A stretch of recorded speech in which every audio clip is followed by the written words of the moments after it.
এই সবজির ব্যবসা করে 5 তলা বাড়ি করছি। বসে থাকতে থাকতে শরীরটা অসুস্থ হয়ে গেছে, তাই আবার আগে যে ব্যবসাটা করতাম এই ব্যবসাটা আবার শুরু করলাম। ওই বেটা পার্টি ফোন দিছে, নতুন মাল আইছে, চকে যেতে হইবো, চল। আচ্ছা চল। কিরে তোর ভাই দিয়ে আবারও বাজারে সবজির দোকান দিছে? আসলেই তো ওইটা আমার ভাই, সবজি বেচতাছে বাজারে। তোরা বেটা ঢাকা শহরে 5 তলা বিল্ডিং এর মালিক, আর তোর ভাই অহনো সবজির দোকান লাগাইতেছে। আগে করছে অহনে কি তগো লগে এই ব্যবসা যায়? বন্ধু থাকতো, আমি যাই একটু দেখতেছি, আমার ভাই তো আমার মানিজ্জত নষ্ট করে লইব। ভাইয়া তুমি আবারও সবজির দোকান দিছো, এই সবজির দোকানের সাথে কি আমাদের যায়? আমরা হলো ঢাকা শহরে 5 তলা বিল্ডিং এর মালিক। বাইরে বাজারে আবার সবজির দোকান দিছি। বাসায় বসে থাকতে থাকতে আমার শরীরে রোগব্যাধি দেখা দিছে।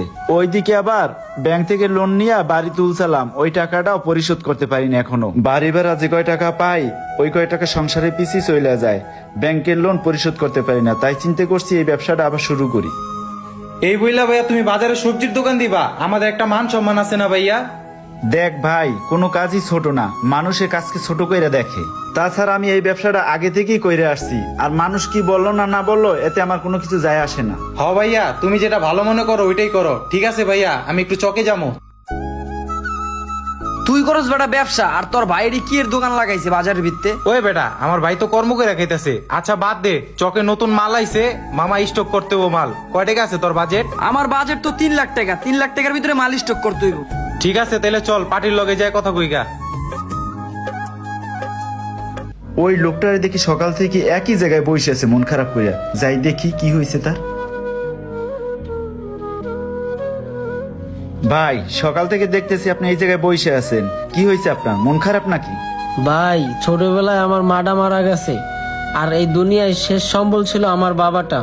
আমার বাবাটাও কিছুদিন হয়েছে মারা গেছে। আমার বাবাটা মারা যাওয়ার পরে আমার সৎমা আমার লাথি দিয়ে ঘর থেকে বাইর করে দিছে। ভাই এই দুনিয়ায় আমার কেউ নাই ভাই, আমি এতিম ভাই। আহারে, লোকটা অনেক অসহায়। এই দুনিয়ায় যার বাবা মা নাই সেই বোঝে বাবা মা না থাকার কি কষ্ট। ভাই এই দুনিয়াতে তো আমার আর কেউ নাই ভাই, আমার একটা চাকরির ব্যবস্থা করে দিতে পারবেন ভাই? দেখো ভাই, আমি বাজারে একটা সামান্য সবজির দোকান করি। আচ্ছা ঠিক আছে, সমস্যা নাই। তোমার যদি বাজারে একটা দোকান লইতে তুমি করতে পারবা? হ ভাই, আমি গ্রামে আগে সবজি চাষ করতাম ভাই, সবজির ব্যবসা আমি বুঝবো ভাই। আমার একটা আপনি সবজির ব্যবসা দিয়ে দেন ভাই। আচ্ছা ঠিক আছে, তুমি চলো আমার সাথে। এতিমের আর কেউ না থাকলেও একমাত্র আল্লাহ থাকে, তাই আল্লাহ আমার দিকে মুখ তুইলা একটা ভাইকে আমার উসিলা হিসাবে পাঠাইছে। তাই ছোটখাটো একটা ব্যবসা কইরা খাইতে পারতাছি আমি। সৎভাবে ব্যবসা কইরা সেই ছোট সবজির দোকান থেকে আজকে অনেক বড় আড়তদার হয়ে গেলাম। আরে রনি ভাই না? রনি ভাই কই যাইতাছেন? ভাই কই যাইতাছেন? এই তো বাজারে একটু ঘুরপাক খাইতে আসলাম। আর 1 বছর তো নিজে খুব উন্নত করে ফেলাইছো। ভাইয়া ওই দিন যদি আপনি আমার আশ্রয় না দিতেন তাইলে আমি এত দূরে কোনোদিন আসতে পারতাম না। না রে ভাই, আমি তোমার জন্য কিছুই করতে পারি না।